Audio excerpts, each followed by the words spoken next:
అందుకొని అలా వ్యాధికరమైన మరి మరణకరమైన వ్యాధి పొందాడే. అటువంటి రాజే మరణకరమైన వ్యాధి పొందితే మనం ఎంత, మన జీవితం ఎంతండి? అందుకే మనం ఒకసారి జ్ఞాపం చేసుకోండి. అలా ముందుకు వెళ్తుంటే యెషయా 38వ అధ్యాయం చదవండి. సేమ్ అదే వృత్తాంతం. యెషయా 38వ అధ్యాయం.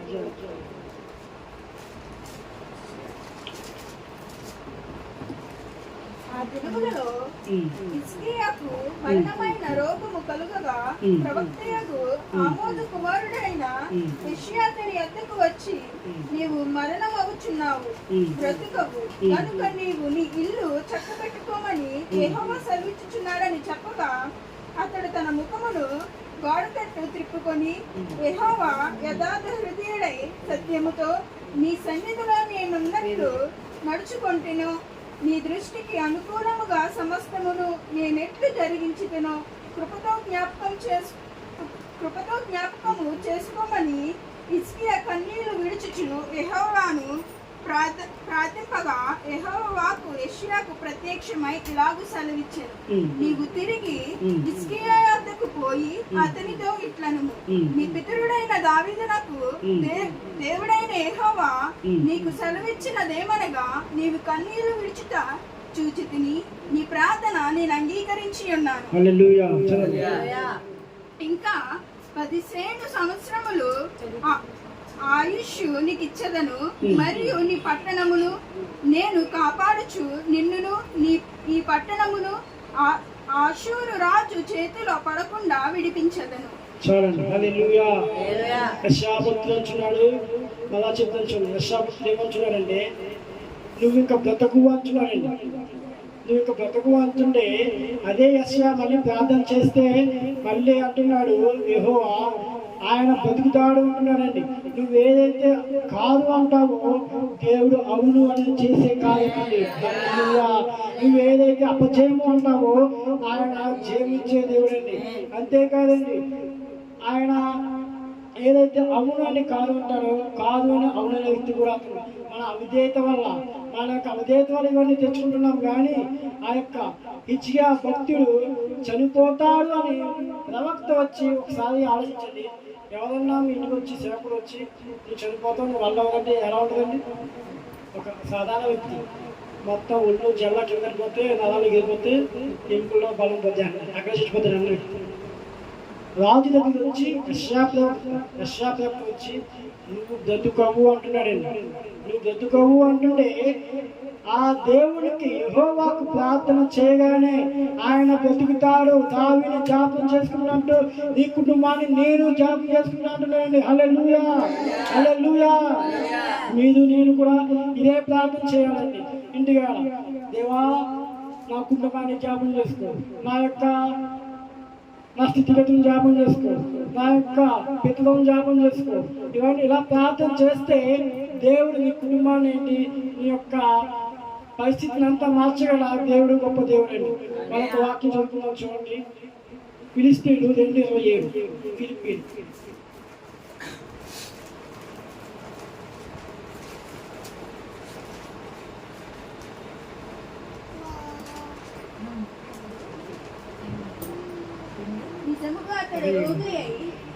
నిజముగా అతడు రోగి అయి చావునకు సిద్ధమై ఉండెను. కానీ దేవుడు అతనిని కరుణించెను. అతని మాత్రమే కాక నాకు దుఃఖము మీద దుఃఖము కలుగుకుండుటకై కరుణించెను. హల్లెలూయా, హల్లెలూయా. ఇక్కడ భక్తులు హిజ్కియాని జ్ఞాపకం చేసుకుంటున్నారండి. రోగి చావునకు సిద్ధమై ఉండను కానీ దేవుడు అతనిని కరుణించెను. అదే ఆ భక్తులు అంటున్నాడు, అతని మాత్రమే కాక నాకు దుఃఖము మీద దుఃఖము కలగకుండుటకై నన్నును దేవుడు కనికరించెను. అదే పాత నిబంధన గ్రంథంలో హిజ్కియాని ఎలాగైతే కనికరించాడో ఈ రోజు కూడా నీకు దుఃఖము మీద దుఃఖము కలగకుండా దేవుడు నిన్ను కనికరిస్తున్నాడండి. మనకు వచ్చిన చదవండి. నిర్గమాకాండం 15:26.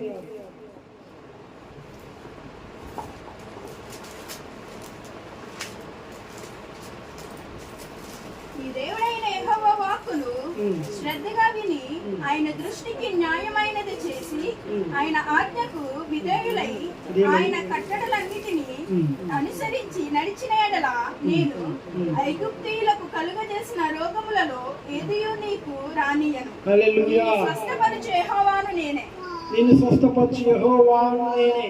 నిర్గమాకాండం 15:26 వచ్చాము. ఒకసారి జ్ఞాపకం చేసుకుంటే ఆయన దృష్టికి న్యాయమైనది చేసి ఆయన ఆజ్ఞకు విధేయులై ఉంటే దేవుడు అంటున్నాడు స్వస్థపరచు యెహోవాను నేనే అంటున్నాడు. ఇక్కడ చిన్న వ్యత్యాసం చూపించండి. రాజులు 2వ రాజుల గ్రంథంలో హిజ్కియాను జ్ఞాపకం చేసుకున్న కారణం ఏంటంటే ఈ వాక్యమే కారణం. ఈ వాక్యమే కారణం ఏంటంటే ఆయన హిజ్కియా అనే ప్రవక్త రాజు దేవుని యొక్క ఆజ్ఞలు విధేయులై దేవుని ఆజ్ఞలు విధేయులై ఉండి తన ఆజ్ఞలు గైకొన్న వల్ల దేవుడు ఏం చెప్తున్నాడంటే నిన్ను స్వస్థపరుస్తాను, స్వస్థపరచు యెహోవాను నేనే అని అంటున్నాడండి దేవుడు. అదే హిజ్కియా చేశాడు. దేవుని యొక్క ఆజ్ఞలు గైకొని దేవుని విధేయతగా ఉండి దేవుడు ఏది చెప్తే అది చేసి దేవుని యొక్క కట్టలను అనుసరించి ఇవన్నీ చేసుకొని దేవుడు ప్రార్థన చేస్తే స్వస్థపరచు యెహోవా అని నేనన్న వాగ్దానము హిజ్కియాగా జరిగిందండి. హల్లెలూయా. యెహోవా ఏమన్నాడు?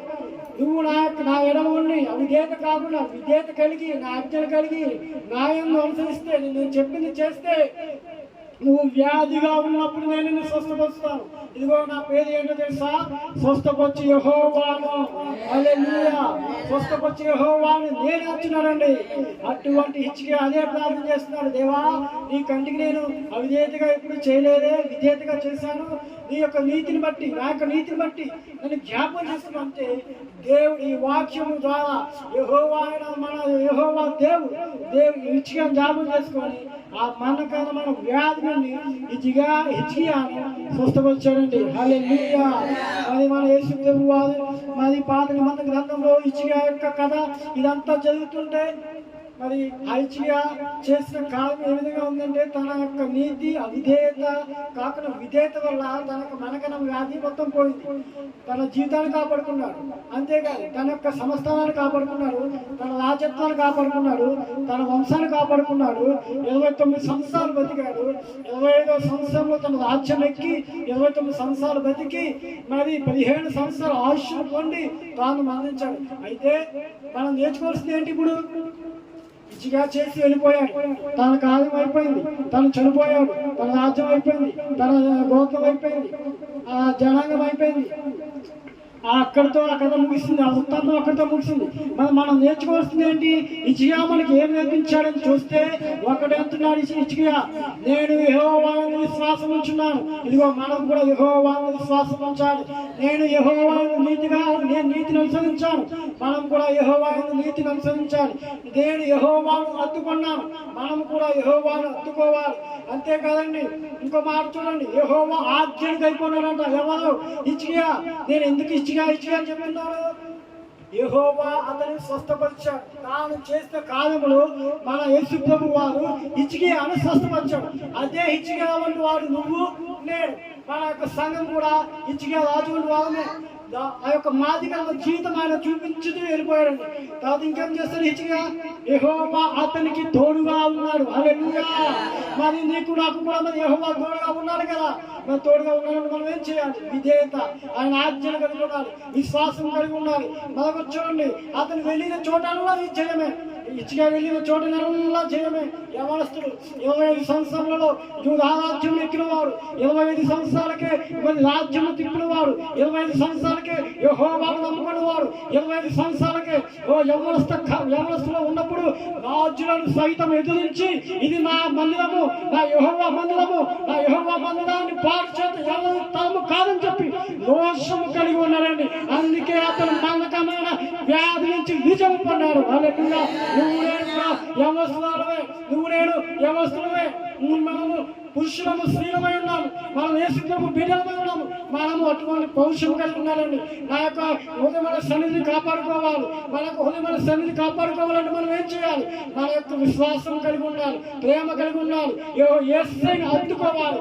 యేసుని ఎప్పుడైతే హత్తుకుంటామో నీకు మానకమైన వ్యాధి వస్తుంది కదా, ఒకరోజు నీకు మానకమైన కష్టం వస్తుంది కదా, నేను చనిపోవాలని చెప్పి ఒక బాధ వస్తుంది కదా, నా ఈ శ్రమంలో నేను ఎందుకులే, నేను నాకు ఎవరు వద్దు, ఒంటరిగా ఉంటాను, చీకటిలో పడుకుంటాను అనుకుంటాం కదా, అప్పుడు యెహోవాను జ్ఞాపం చేసుకుంటారు. హల్లెలూయా.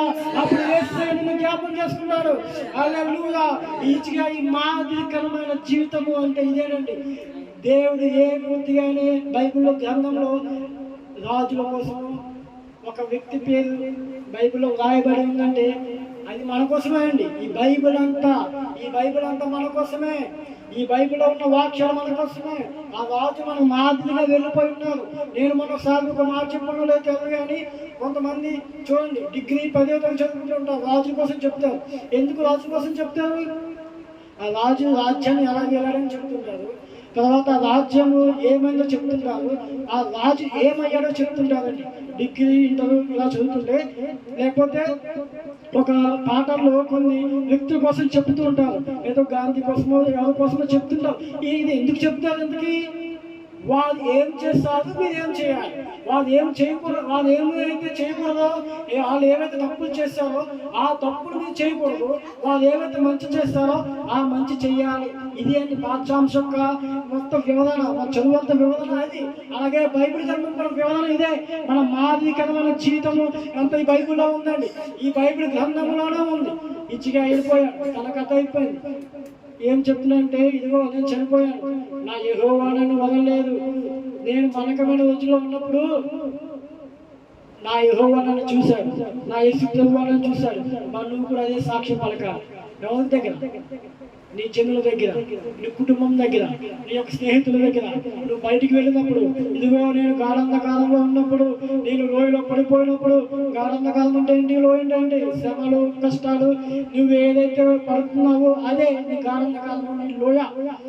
అటువంటి గాఢంధకాలం లోయలో ఉన్నప్పుడు నా యేసు ప్రభు నన్ను కాపాడాడు. నువ్వేం చెప్తావు అని చూస్తే, నాకు చదువు రావట్లేదు, కానీ దేవుడు చదివించేలా చేశాడు.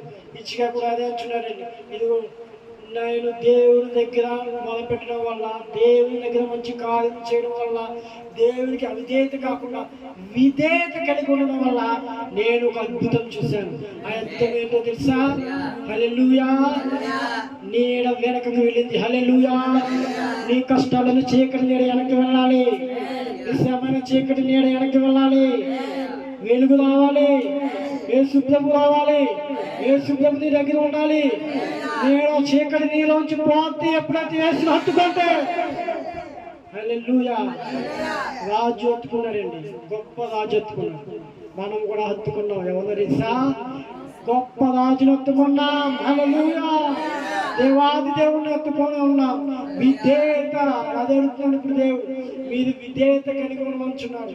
మరొక చిన్న ఉదాహరణ చెప్తాను చూడండి. అదే అంతేకాకుండా ఇతను ఇంకొక కాలం ఏం చేశాడంటే, అన్య రాజులు ఎవరైతే దేవుని వద్దన్నారో, దేవుడు మంచివాడు కాదు, యెహోవా ధర్మశాస్త్రం వద్దని, యెహోవాను విసర్జించండి, యేసు ప్రభు వద్దని, యేసు ప్రభు విసర్జించండి అన్న వారి మీద తిరగబడి ఉన్నాడండి ఈ యొక్క రాజు. అంటే యేసు ప్రభు, యెహోవా దేవుడు అతనికి ఎంత ఇష్టమో మీరు ఒకసారి గమనించండి. నీలో ఆ యొక్క పట్టుదల ఉంటే యేసు ప్రభు యొక్క ప్రేమను, యేసు ప్రభు అని ఏమని అంటే నువ్వు పడవు. అలాగే యేసు ప్రభు యొక్క ప్రేమను వాళ్ళకి చూపిస్తావు, వారు బుద్ధి చెప్తావు కూడా. అదే చేస్తాడు మన హెచ్చుగా రాజు. అదే చేయమంటున్నాడు ఇప్పుడు కూడా. మాదిరికరమైన జీవితం హెచ్చుగా. అదిగో మానకరములో ఎవరు చెప్తున్నా చేసిన మరలా యెషయా ప్రవక్తుడు, గొప్ప ప్రవక్తలో గొప్ప ప్రవక్త యెషయా మంచి పలుకు పలకాలి. ఏమని పలకాలి? నీకు మేలు, నీకు జయము, నువ్వు బ్రతుకుతావు, నిన్ను ఎవరు ఓడించలేడు, రేపు పొద్దున మీ ఇంట్లో ₹1,00,000 వస్తుంది, ₹1,00,00,000 వస్తుంది. ఎవరో ప్రవక్త పలకాలి. ఇంకేం పలకాలి? నీకు మంచి జాబ్ వస్తుంది, ఏ కావాలి ప్రభుత్వం నుంచి? అసలు వద్దు మనకి. జాబ్ కావాలి, డబ్బు కావాలి, శ్రమలు వద్దు, ఇంకేమొద్దు, లేకపోతే ఎవరో కావాలి, ఇంకొకరు ఎవరో కావాలి. యెషయా వచ్చి అలా పలకలేదండి. ఏ పలికనే తెలుసా? మరణమై పోబోచున్నావు అంటున్నాను. నీ సేవకుడు వచ్చి ఇంటికి వచ్చి ఆ మాట అంటే మీకు ఎలా ఉంటుందండి? మీ కుటుంబంలో ఎలా జరగబోతుంది? ప్రభుత్వం చేయమాటలు, మంచి మాటలు, కానీ ఆ యొక్క మాట అతను మంచిదైంది. హల్లెలూయా.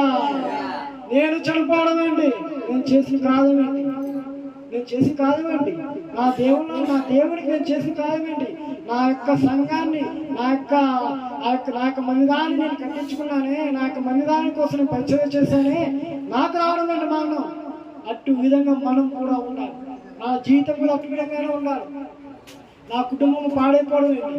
నేను ఇంత చేశాను భక్తి. దేవా, ఇదిగో నేను నీ వైపు తిరుగుచున్నాను, యేసు ప్రభువా నీ వైపు నేను తిరుగుచున్నాను, నాకు ఇటువంటి జీవితం రాకూడదు, నీ అన్ని ఏం చేశానో నన్ను జ్ఞాపకం చేసుకో అని ఆ మాదికమైన జీవితం మనకు ఇప్పటి నుంచి మొదలవును గాక. హల్లెలూయా. ఇక్కడ నుంచి అవితగిందని పోనదండి, అవితగింది ఇక్కడ నుంచి అయిపోయింది, వద్దండి, గతం వద్దండి, గతం కథ అయిపోయింది. ఇప్పటి నుంచి స్టార్ట్ చేయండి, ఇప్పటి నుంచి ప్రార్థించండి, ఇప్పటి నుంచి మొదలు పెట్టండి, మళ్ళా నూతనంగా మళ్ళా ఇంకా ప్రార్థించండి.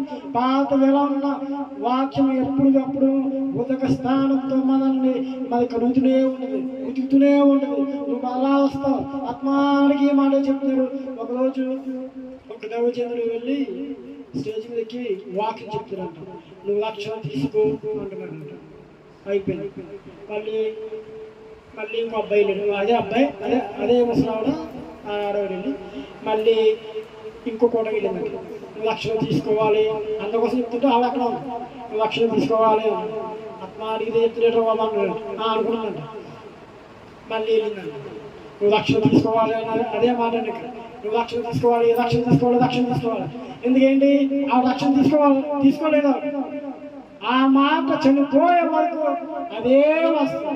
ఎందుకో తెలుసా?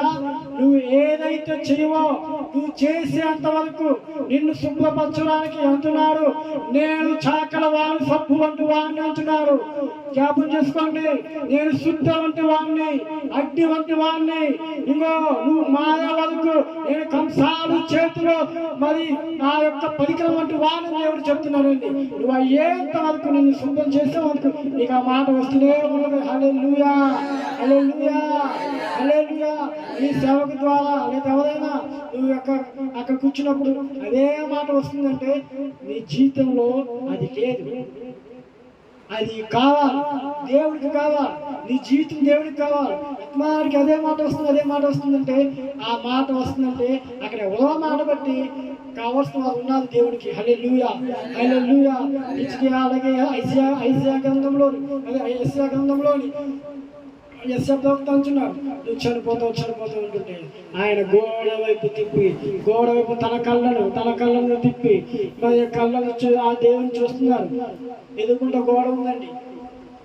మీరు మామూలు మీ రాష్ట్రపతి గదిలో మీరు ఇంటికి వెళ్ళి ప్రార్థన చేస్తే గోడ వైపు తిరిగి చూడండి. దేవుడు కనబడతారా?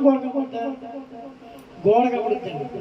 నువ్వు కళ్ళు మూసుకొని దేవుని నువ్వు చేసిన ప్రార్థన, నువ్వు ఏదైతే నువ్వు గతంలో చేసిన పరిచయం ఉందో అది జ్ఞాపం చేసుకుంటూ నేను విధేయత పోనించుకొని విధేయత కలిగి దేవుని నువ్వు ప్రార్థన చేస్తావు. ఆ గోడ అక్కడ పోతే యేసు ప్రభువుని కనబడతావు. హల్లెలూయా. అందరూ కూర్చున్నారు, గోడ కనబడుతున్నది. అక్కడ గోడ కనబడతలేదు, జీవం కనబడుతుంది. గోడ కనబడతలేదు. ఏదైతే వ్యాధి ఉందో వ్యాధి పోయే స్థితి కనబడుతుంది. అక్కడ గోడ నీకు రాస్తుందంటే అక్కడ గోడ కనబడడం లేదు. ఆయన బ్రతుకు కనబడుతుంది, 17 సంవత్సరాల ఆయుష్ కనబడుతుంది, ఆయన జీవితం కనబడుతుంది. హల్లెలూయా. నువ్వు ప్రార్థన చేసేటప్పుడు ఆ గోడే కనబడాలి. నీ యొక్క జీవితం ఏంటో కనబడాలి. నువ్వు ప్రార్థన చేసినప్పుడు అదేంటో కనబడాలి. యేసు ప్రభువు నీకు తెలియపరచడా? ఆ యొక్క ప్రార్థనలో గోడ వైపు తిరిగి ప్రార్థన చేసిన ఆ యొక్క యెషయా భక్తుడు మాదికల జీవితం మనకైతే ఎలాగ ఇచ్చినాడు మీకు మరొకసారి చెప్తున్నాను, అటువంటి జీవితాన్ని మనం పొందగలం. అయితే ఆ యొక్క ఐసియా ప్రవక్త చేసిన తర్వాత, మన ప్రార్థన చేసిన తర్వాత ఆయన ఆశ పొందుకొని తన జీవితాన్ని కాపాడుకున్నాడు. అలాగే మనం కూడా హిజ్కియా యొక్క మాదిరికమైన జీవితం మనం అణుచుకొని మన జీవితాన్ని తెలుసుకొని మనం ఎలా ఉండాలి, ఎలా చేయాలి అని, మరి దేవుడు ఎలా ఎదగాలని చెప్పి హిజ్కియా యొక్క మాదిరికమైన జీవితం మనం బతకాలని ఈ యొక్క వాక్యము ఎంతో ముగిస్తున్నానండి. హల్లెలూయా.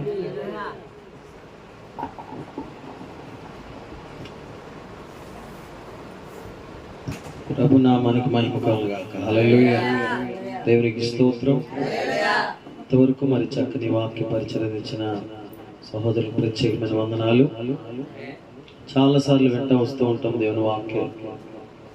అయితే ఎప్పుడు విన్నా దేవుడు ఒక ప్రత్యేకమైనటువంటి మాటను ఆ పూటకి ఇస్తూ ఉంటాడు.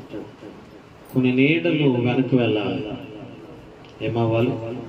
కొన్ని నీడలు వెనక్కి వెళ్ళాలి. అది శాపమో, పాపమో, రోగమో, తెగుళ్ళో, ఇంకేదో అది ఏమైనా ఏం జరగాలంటే కొన్ని నీడలు మనం ప్రార్థన చేసేసరికి ఏమవ్వాలంటే అవి వెనక్కి వెళ్తూ ఉండాలి. నీడ చీకటితో నింపబడి ఉంటుంది కనుక కొన్ని చీకటి నీడలు మన జీవితాల నుంచి వెనక్కి వెళ్తేనే మన బ్రతుకుల్లో వెలుగు అనేది దేవుడు ప్రసాదించే దేవుడుగా ఉన్నాడని లేఖనాల సారాంశం. ఒక చిన్న మాట మీరు చదివితే నేను ప్రార్థన చేస్తాను. ద్వితీయోపదేశకాండము 4వ అధ్యాయం 7వ వచనం ప్రార్థన చేద్దాం. ద్వితీయోపదేశకాండము 4వ అధ్యాయం 7వ వచనం. ఎలా అనగా మనము ఆయనకు మొరపెట్టినప్పుడల్లా మన దేవుడని యెహోవా మనకు సమీపముగా ఉన్నట్లు మరి ఏ గొప్ప జనమునకు ఏ దేవుడును సమీపముగా ఉన్నాడు? ప్రశ్న. మనమేం చెప్తాం? లేడు, ఒక్కరైనను లేరు, ఇప్పుడైనను ఇకనైనను రారు. యేసు ఒక్కడే. దేవునికి స్తోత్రం. ఆయనలో ఉన్న గొప్ప లక్షణం ఏంటంటే మనము ప్రార్థన చేయగా ఆయన ఏం చేస్తాడు తెలుసా? వస్తున్నాడు, ఆలకిస్తున్నాడు, ఆయన మనకు సహాయం చేస్తున్నాడు.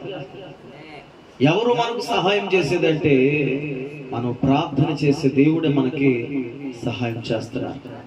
ఆయన సజీవమైన దేవుడు. హిజ్కియా కూడా గోడ తట్టు తిరిగి ఏం చేశాడు తెలుసా? ప్రార్థన చేశాడు. కృపతో జ్ఞాపకం చేసుకొని ఆయన నా నీతి ఒకవేళ సరిపోకపోతే, నా యథార్థ ప్రవర్తన సరిపోకపోతే, నా ప్రార్థన సరిపోకపోతే నీ కృపతో నన్ను జ్ఞాపకం చేసుకో ప్రభువా. ఒక రాజే దేవుని కృపను ఆశ్రయిస్తే మనం ఇంకా దీన్ని ఆశ్రయించాలి. అతిశయించడానికి కారణాలు ఏమి మన దగ్గర లేవుగా. మనము ధనికులమని, గొప్పవారమని, గొప్ప వంశంలో ఉన్నవారమని, లేకపోతే ఇంకేదో చేసామని చెప్పి దేవుడు మనల్ని జ్ఞాపకం చేసుకోడండి. దేవుని కృప ఆయన మనల్ని జ్ఞాపకం చేసుకోవడానికి ఒక చక్కని మార్గం, ప్లాట్ఫామ్ దేవుడు ఏర్పాటు చేస్తాడు. కాబట్టి నిత్యము మనం అందరూ జ్ఞాపకం చేసుకోవాల్సిన ఆయన కృప ద్వారా దేవుడు మనల్ని నడిపించాలి. ప్రార్థన కూడా ఈ కృపను బట్టి నేను జ్ఞాపకం చేసుకో ప్రభు అని మనం ప్రార్థించాలి. అలాగే మన సంఘం కోసం, మన పరిచర్యల కోసం, అలాగే బిడ్డల కోసం, ఇక్కడ ఉన్న వారందరి కోసం తప్పక మీ అందరిని ప్రార్థనలు జ్ఞాపకం చేసుకోండి. వినయ కోసం కూడా ఈ ప్రార్థనలు జ్ఞాపకం చేసుకోండి. ఇంకా మన యవన బిడ్డలు దేవుళ్ళలో బలంగా వాడబడాలి. నూతన యవన బిడ్డలు రావాలి. ఉన్నవారు కూడా దేవుని శక్తి ఆత్మ పొందుకునే వారుగా వారు నిలబడాలి. కృప దేవుడు మనందరికీ అనుగ్రహించి నడిపించును గాక. పిల్లరా, ఒక విషయం మరలా చెప్తున్నాను, మన ప్రార్థన ధూపం ఇప్పుడు చాలా అవసరమే. ఎందుకంటే కొన్ని న్యూస్ ఛానల్స్ వింటుంటే క్రైస్తవ సేవకుల్ని మరి పాడు చేయడానికి చాలా యత్నాలు జరుగుతూ ఉన్నాయి. మరి 103 మందిని మరి టార్గెట్ చేసినట్లు అనేక విషయాలు వారు చెప్తూ ఉన్నారు. అది నిజమో అబద్ధం పక్కన పెడితే ప్రస్తుతానికి కూడా అలాంటి విషయాలు కనబడుతున్నాయి. కనుక భారతదేశం అంతా ఐక్యత కలిగి, చక్కగా ప్రేమ కలిగి, ప్రతి ఒక్క మత విశ్వాసాలు ఎవరికాళ్ళు గౌరవించుకుంటూ, ప్రేమించుకుంటూ ఒకప్పుడు ఎలాగైతే జీవించాం అలాగే ఇంకా దేవుడు మనకు కృప అనుగ్రహించినట్లు మీ అందరూ ప్రార్థనలు జ్ఞాపకం చేసుకోండి. ఇచ్చిన మాటలు దేవుడు దీవించును గాక. ఆమేన్. తల వంచండి, ప్రార్థన చేద్దాం. ప్రార్థించండి. అందరూ ఒక నిమిషం ప్రార్థించండి. ఒకే ఒక్క నిమిషం. దయతో మా కుటుంబం గురించి, మన ముఖ్యంగా బిడ్డల కోసం, అలాగే